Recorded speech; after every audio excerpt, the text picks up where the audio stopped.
and welcome everyone. Today I'm going to show how to delete YouTube channel permanently. Firstly, tap on Google Chrome, tap on search. Now start typing YouTube Studio Desktop. Now tap on YouTube Studio. After you tap on YouTube Studio, tap on 3 vertical dots. Now scroll down.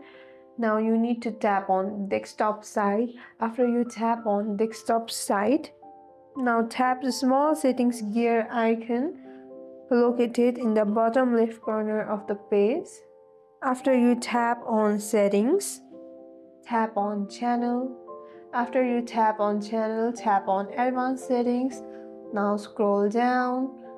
After you scroll down, tap on remove YouTube content. After you tap on remove YouTube content, tap on confirm deletion and choose I want to permanently delete my content and tap delete my content. If you still have any questions, comment down below.